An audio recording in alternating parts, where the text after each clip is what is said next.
Fala, galera, beleza? Por aqui, mais uma vez aqui. Hoje vamos falar um pouco sobre, vamos aproveitar nesse período aí da quarentena, né, que ninguém, pelo menos, deveria sair de casa. Vamos falar um pouco aí sobre esse tema bem bacana aí, que é o renascimento. Antes de mais nada, é bom pensar nesse termo renascimento, porque ele passa uma ideia equivocada, né? O renascimento, ele procura, lá atrás, né, ele procura ressaltar os valores desenvolvidos na Grécia e na Roma, porque o Renascimento ele tinha uma visão negativa do que foi a Idade Média, né? Dizendo que a Idade Média seria a Idade das Trevas. Então, até por isso, né, o nome da Idade Média é Média, né? Ou seja, algo que fica no meio entre a Antiguidade e no meio entre o Renascimento, né, que seria a Idade Moderna, onde você tem produções culturais muito grandes aí. Então, essa visão preconceituosa, ela passa uma ideia de que não existia produção científica e nem cultural dentro da Idade Média, só que é uma mentira, né? Porque a gente sabe que na Idade Média você tinha uma produção cultural muito grande, né? Só que essa produção cultural ela estava presa ali, né? Ela estava sob o monopólio da Igreja Católica. Então, a Igreja Católica exercia aí o monopólio da cultura, da ciência e por aí vai. Então, não era aberto ao público, por isso que passa essa falsa ideia de que não existia produção de conhecimento científico. E a ideia do renascimento é essa, né? Renascer é o quê? É retomar de novo. Né? Eles tinham na cabeça deles, naquele período, que eles tinham que retomar os conhecimentos produzidos aí na Antiguidade Clássica. Leia-se Grécia e Roma. Que bonito. O Renascimento foi um período de transição aí do mundo medieval para o mundo moderno, né? Onde você pôde testemunhar uma série de transformações. Dentre essas transformações você tem o quê? Você tem um declínio do feudalismo, né, que existiu ali durante grande parte da Idade Média. Né? Tudo bem que no final da Idade Média você já tinha ali o renascimento comercial, né? Mas o feudalismo ele foi uma regra, uma prática econômica que foi adotada durante grande parte da Idade Média. Né? Então, no Renascimento você vai ter o quê? Você vai ter o declínio do feudalismo, você vai ter centralização política nas mãos dos reis, você vai ter a formação das monarquias. Então, esse é um período aí, o Renascimento de transição, onde o mundo estava deixando as características da Idade Média para trás e adotando aí novas características aí, dignas de tempos aí modernos. E o Renascimento ele se deu principalmente nas cidades italianas, porque as cidades italianas eram cidades que mais ganharam dinheiro com a expansão comercial. Então eram cidades que tinham mais dinheiro para investir, tanto em arte, tanto em produção científica, como em qualquer outro setor da sociedade. As principais cidades que investiam nessa produção artística, nessa produção científica, eram a cidade de Gênova, Veneza e também Florença. Uma das principais características aí do Renascimento aí era o humanismo, ao contrário do que ocorria na Idade Média, porque na Idade Média o ser humano tinha uma visão muito pessimista sobre a própria humanidade, né? Que o ser humano era um ser incapaz, que tudo ele dependia de uma entidade, de um Deus que provinha todas as coisas. E no Renascimento o ser humano estava mais voltado para essa visão mais humanista. Uma visão humanista é uma visão mais positiva do ser humano. Você olhar com um pouco mais de carinho para o ser humano e você não tratá-lo como se ele fosse um ser incapaz, mas sim você potencializa toda a capacidade do ser humano. Então, é a valorização da figura do ser humano. É dentro desse aspecto do humanismo que vão trabalhar ali os principais pintores e artistas do Renascimento, como, por exemplo, Michelangelo, Donatello e Leonardo da Vinci.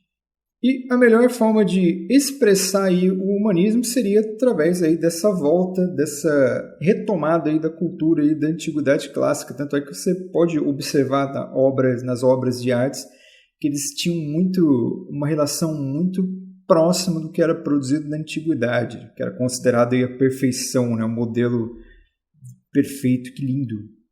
Outra característica importante do Renascimento, além do humanismo, é a invenção da imprensa, né? Que foi inventada aí no século XV e contribuiu para a divulgação aí do pensamento científico, para a divulgação da arte, através aí da impressão de livros, de jornais, folhetos e por aí vai. Ou seja, a imprensa ela foi importantíssima porque ela era utilizada como uma maneira de espalhar o conhecimento, né? De você difundir todo aquele conhecimento científico e tirar da mão somente da Igreja Católica. O período do Renascimento trouxe também inovações na área científica, como, por exemplo, a teoria heliocêntrica, conhecida também como heliocentrismo. né, que era o contrário do que se pregava na Idade Média, que era o geocentrismo, que era uma teoria muito defendida também pela Igreja Católica, que colocava aí a Terra como centro de todas as ações do universo. A teoria heliocêntrica, ela trabalha exatamente com o contrário, né? Ela coloca o Sol como centro do universo e todas as coisas girando ao redor. Essa teoria ela foi desenvolvida aí Na verdade, essa teoria ela foi retomada por Nicolau Copérnico, né? Essa teoria heliocêntrica ela já existia também na Antiguidade. Quem retomou essa teoria foi Nicolau Copérnico, e foi aí que é um dos responsáveis aí pelo desenvolvimento da astronomia moderna. Olha que bonito, né? Só que, infelizmente, por dizer uma coisa que contrariava o pensamento da Igreja Católica, Nicolau Copérnico acabou aí sendo queimado nas fogueiras da Inquisição.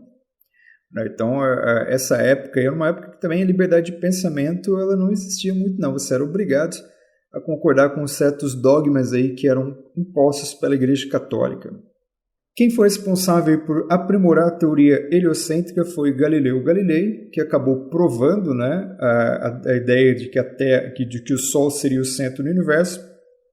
E o Galileu Galilei, quando ele foi perseguido pela Igreja Católica, ele voltou atrás e ele foi condenado aí a viver o resto da sua vida aí numa espécie de prisão domiciliar, né, onde ele acabou morrendo aí aos seus 80 e poucos anos aí, cego, né, e triste, deprimido, né, creio eu, porque ele teve que negar todo aquele conhecimento que no fundo ele acreditava, né? Então aí foi o medo de morrer, a censura, para você ter uma ideia de como que a censura é algo que pode ser perigoso, né, dentro de uma sociedade. E na área da medicina destacou-se também o processo de uma coisa que era proibida na Idade Média, que fez com que no período do Renascimento a ciência ela evoluísse muito, principalmente em medicina, foi o quê? Foi a dissecação de cadáveres, né? O estudo. Aí você pega os cadáveres, você abre para você descobrir as causas da morte. Então tudo isso permitiu aí um avanço científico muito grande durante esse período do Renascimento. Então, o período da Idade Média, onde você tinha o conhecimento sufocado, no período do Renascimento você tem essa divulgação do conhecimento, você tem a ampliação. Por isso que dá a ideia de que na Idade Média não existia nada e que tudo foi inventado aí no Renascimento. Durante esse período do Renascimento, a burguesia, que era aquela classe social que surgiu ali com o Renascimento comercial, que ganhava muito dinheiro com o comércio, eles tinham muito dinheiro, só que eles não gozavam do prestígio social que tinha a nobreza. Então a nobreza, apesar de não ter tanta riqueza acumulada quanto os grandes burgueses, como por exemplo a família Médici, que atuou bastante ali, principalmente na região da Itália, financiou grandes pintores, grandes artistas, eles acabaram fazendo o quê? Como eles queriam se distanciar, porque um cara quando tem muito dinheiro, ele não quer compartilhar o mesmo ambiente daquelas pessoas que não possuem nada. Então esse era o problema que a burguesia encontrou naquele momento. Então eles não tinham o status social da nobreza, porém eles não queriam ser colocados na mesma categoria de que as classes mais baixas. Então, para se destacar naquela sociedade, a burguesia ela resolveu investir muito em arte. Então, eles pegavam grandes artistas, como por exemplo, já foi citado aqui Michelangelo, Leonardo da Vinci, e o que? Colocavam dinheiro nessas pessoas para essas pessoas produzirem obras de artes, e essa obra de arte é uma maneira de se destacar dentro da sociedade. Naquela época não existia um carro importado para você comprar, para você mostrar que é rico, mas você podia pagar um grande pintor, um grande artista renascentista para trabalhar em obras para você, né? Então, o investimento na arte foi uma maneira ali que a burguesia encontrou ali para se distinguir dentro daquela sociedade, né? Esse ato de patrocinar um artista era conhecido como mecenato. Então, o mecenato ele foi uma maneira aí de atingir um prestígio social. Então, não somente as famílias burgueses acabaram adotando essa prática. Quem também adotou essa prática para se diferenciar e para mostrar o poder foi a própria Igreja Católica, né? Uma vez aí que ela também exerceu aí um mecenato. As grandes inovações aí provocadas pelos pintores renascentistas seria o quê? A introdução de perspectiva, né? Se você olhar a arte medieval, você vai ver que a arte é como se fossem desenhos trabalhados numa visão 2D, né? Não tinha perspectiva, não tinha fundo, não tinha nada, né? Desenho parecia que era tudo ali no mesmo plano, né?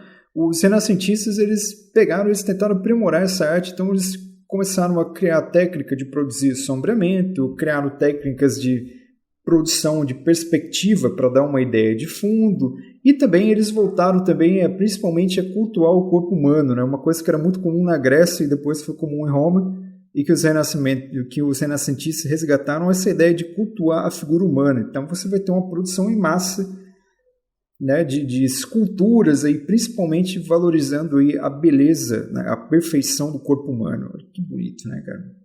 Então a ideia era sempre expressar aí o corpo humano com maior, não só o corpo humano, né, mas a arte mais próxima da realidade possível, né, essa ideia de idealização. Então por isso que o artista do Renascimento, antes de mais nada, além da arte, ele detinha outros conhecimentos, né, como por exemplo a matemática, como por exemplo a biologia. O próprio Michelangelo também ele era favorável, né, a fazer autópsias para olhar como que funcionava o músculo das pessoas. Então, aí todo esse conhecimento científico que existia por trás de um artista do Renascimento era necessário para que ele produzisse sua obra de arte o mais próximo do ideal, né? Uma idealização do trabalho. Isso é uma coisa que você simplesmente não conseguia ver nas pinturas, nas obras de artes medievais. No século XIV e XV também foi importante, aí, pois foi nele onde teve início aí as grandes reformas religiosas. Né? Por quê? Porque durante a Idade Média e o início da Idade Moderna ali, era muito comum a Igreja Católica ali vender perdão para ganhar dinheiro, até porque ela sabia que a sociedade estava mudando ali, a maneira de riqueza mudou. Antes era a terra, agora está passando a ser o dinheiro. Então a Igreja Católica, para se adaptar a esses novos tempos, ela passou a vender perdão, ela passou a vender objetos religiosos, né, que seriam as famosas relíquias, né? E a venda de perdão aí era chamado de indulgência. Né? Na verdade, indulgência é o perdão. O problema não é perdão, não é perdoar. O problema é quando você vende esse perdão. Né? Então a Igreja Católica tinha até lá a tabela feita. Nesse período foram instituídos aí os 7 pecados capitais, que você tem lá gula, luxúria, preguiça, por aí vai, que são pecados que foram estabelecidos aí, são pecados banais, pecados que você comete no dia a dia, e a ideia era essa mesmo, era a pessoa se sentir culpada a ponto de ir até uma igreja, ir até a barraquinha de um padre e poder ir comprar aí um perdão, comprar uma indulgência. Então era uma maneira da Igreja Católica aí conquistar aí riquezas nesse período. Em 1517, não aguentando mais toda aquela venda de indulgências, todas aquelas irregularidades praticadas pela Igreja Católica que mais afastavam do cristianismo do que aproximavam, né? Martinho Lutero fez o quê? Ele passou a lutar contra esses dogmas da Igreja Católica, que na visão dele estavam todos errados, e alguns realmente estavam errados, e ele passou a pregar contra nesse período. Então, ele passou a ser o primeiro protestante. Então, a ideia dele era protestar. Ele não tinha na cabeça dele a ideia de fundar uma igreja logo de cara. Essa ideia ela foi sendo trabalhada no decorrer do tempo. Tanto é que a ideia se chama reforma. Quando você quer reformar alguma coisa, é porque você, evidentemente, quer aprimorar. Então, a primeira ideia do Martinho Lutero era melhorar o que era feito dentro da Igreja Católica, e para isso ele escreveu aí as 95 teses, que segundo ele são 95 críticas direcionadas a coisas que a Igreja Católica praticava que estavam erradas. Então, obviamente, a Igreja Católica ela teve acesso a esse documento, só que ela simplesmente não se importou. E aí, percebendo que a Igreja Católica não queria essa reforma, o Lutero, ele, partindo do princípio que ele tinha um apoio dos nobres alemães, né? Porque lembra que naquela época os reis alemães, na verdade não existia uma Alemanha, né? A Alemanha era fragmentada em várias cidades, ali, vários impérios. Então essa nobreza alemã, percebendo que existia uma oportunidade de se livrar do poder da Igreja Católica, porque a Igreja Católica ela se intrometia muito nos governos locais, né? Então, vendo diante dessa possibilidade de se livrar da Igreja Católica e de continuar cristão, os nobres alemães aí apoiaram Lutero, e com esse apoio ele acabou aí criando aí uma igreja protestante, uma igreja luterana aí, que acabou se colocando aí contra, né, a Igreja Católica. Então Lutero ele acabou, numa época em que se queimavam pessoas, ele não foi queimado porque ele conseguiu esse apoio da nobreza alemã, porque senão muito provavelmente ele teria sido pego pelo Tribunal do Santo Ofício, né, pela Inquisição. Uma das coisas que o Lutero propôs, né, além desse rompimento com a Igreja Católica, ele traduziu a Bíblia para o idioma local, que no caso era alemão. Até então as missas eram rezadas em latim. o que tornava algo mais difícil ainda de se compreender. E ele acabou também com o que mais? Ele pôs fim ao que ele chamou de adoração de imagens, da idolatria. Então ele também colocou fim aí a esse culto aos santos. Então teve vários dogmas da Igreja Católica aí que ele acabou sendo questionando, que ele acabou aí limando, né? Tanto é que na Igreja Protestante nos dias de hoje você não tem essas práticas, né? Perfeito. E algumas coisas a Igreja Católica manteve, né? A Igreja Católica ela acabou com a venda de indulgências, que ela percebeu que era algo realmente errado, que desagradava a maior parte das pessoas, porém ela manteve aí o culto aos santos, manteve aí a sacristia e por aí vai, né? Porém, nem tudo alegria, né? Já que as igrejas protestantes acabaram pipocando, né? Porque, por exemplo, você teve um caso da Inglaterra, o Henrique VIII fundando a própria igreja, na França estava correndo o risco de passar para a mão dos protestantes. Então a Igreja Católica ela se viu numa sinuca de bico, onde ou ela se mexia ou ela perderia o seu status. A Igreja Católica ela se viu em risco, porque se todo mundo se torna protestante, não há necessidade de se ter uma Igreja Católica. Então a Igreja Católica elaborou aí nesse período do Renascimento que é conhecido como a Contra-Reforma, em que ela acabou com alguns dogmas, como por exemplo a venda de perdão, e reforçou outros, como por exemplo aí, a ideia de ter santos, a ideia de ter imagens e por aí vai. E a Igreja Católica, nesse período também de Contra-Reforma, eles fizeram o quê? Eles elaboraram uma coisa que já existia no período medieval, só que eles acabaram colocando para funcionar de uma maneira mais consistente, que é esse Tribunal do Santo Ofício, que é a Inquisição, onde passaram a ser queimados hereges, né? E os hereges poderiam ser qualquer um dentro da ótica aí da Igreja Católica. E o Tribunal do Santo Ofício, vou até ler aqui, acabou considerando, censurou também aí os livros que eram considerados perigosos da doutrina cristã, ou seja, aqueles livros que falavam contra as ideias que a Igreja Católica pregava, e a Igreja Católica também proibiu os livros que eram considerados atentados aos bons costumes. É uma coisa que é muito comum hoje, né? Hoje você tem uma classe muito conservadora dentro do Brasil que ela alega defender os bons costumes. A Igreja Católica alegava também defender os bons costumes na época do Renascimento, e ela fazia isso queimando pessoas. Então, cidadão de bem é um conceito muito complicado. Então, a gente pode chegar à conclusão aí de que o Renascimento ele foi um período de uma libertinagem muito grande, né? Você tem a ciência quebrando o monopólio, você tem a arte aprimorando seus conceitos, você vai ter aí produção de conhecimento científico, então você vai ter uma série de quebras, de paradigmas.